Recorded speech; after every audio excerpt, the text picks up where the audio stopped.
వృషభ రాశి వారికి ఈ వారం సాధారణమైనటువంటి గ్రహస్థితి గోచరిస్తూ ఉన్నది. గత వారంతో పోల్చుకుంటే చెప్పుకోదగ్గ గ్రహస్థితి మార్పు ఏమీ కూడా ఈ వారంలో లేదు. అయినప్పటికీ ఈ రాశి వారికి దీర్ఘ సంచార గ్రహాల అనుకూలత వల్ల ఆర్థిక పరిస్థితులు, ఆరోగ్య పరిస్థితులు చాలా మెరుగ్గా ఉన్నాయి. ఈ వారంలో తలపెట్టినటువంటి కార్యక్రమాలన్నీ చాలా దిగ్విజయంగా పూర్తి అవుతాయి. విందు విహారయాత్రలు, తీర్థయాత్రలు లాంటి వాటిలో పాల్గొంటారు. మానసిక ప్రశాంతత ఉంటుంది. ఆదాయ మార్గాలు ఎక్కువగా ఉంటాయి. అనుకున్నటువంటి అన్ని ఆదాయ మార్గాల్లోనూ ధనాన్ని సంపాదించగలుగుతారు. ఖర్చు పెట్టేటువంటి చోట చాలా జల్సాగా ఖర్చు పెట్టుకుంటారు. సంపాదించుకునేటప్పుడు చాలా ఓపికగా, చాలా శ్రద్ధతోటి సంపాదించుకుంటూ ఉంటారు వృషభ రాశి వారు. అలాగే ఈ వారంలో బుధవారం దగ్గర నుండి ఉండేటువంటి రోజులన్నీ కూడా చంద్రబలం అధికంగా ఉండడం, అలాగే చంద్రుని యొక్క అనుకూలత వల్ల, మిగతా గ్రహాల అనుకూలత వల్ల బుధ గురువారాల్లో ఏ కార్యక్రమాన్ని తలపెట్టినా కూడా అది చాలా దిగ్విజయంగా పూర్తి అవుతూ ఉంటుంది.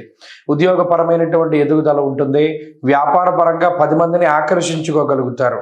ఎవరైతే మీకు శత్రువులు ఉన్నారో వారిని కూడా మీరు ఆకర్షించుకోగలుగుతారో, మిత్రత్వాన్ని పెంపొందించుకోగలుగుతారు.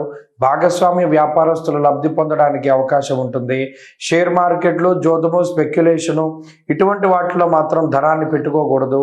ఎందుకంటే ఈ గ్రహస్థితి చాలా ఈజీగా డబ్బు సంపాదించాలి అనేటువంటి దాన్ని పెంపొందిస్తూ ఉంటుంది. అందువల్ల షేర్ మార్కెట్లో కానీ, బెట్టింగుల్లో కానీ ఇటువంటి వాటిలోకి దిగుతూ ఉండడాన్ని మనం గమనించవచ్చు. అయినప్పటికీ ఇక్కడ చతుర్థ స్థానం అందు కేతువు కానీ, దశమంలో ఉండేటువంటి రాహువు కానీ ఇటువంటి వాటి ద్వారా కొంత మనల్ని ఇబ్బంది పెడతారు, కానీ ధనం ఆకస్మికంగా వచ్చేటువంటి పరిస్థితులు ఉండవు. కానీ లాంగ్ టర్మ్ ఇన్వెస్ట్మెంట్లు గతంలో చేసినటువంటి వాళ్ళకి సత్ఫలితం కనబడుతూ ఉన్నది.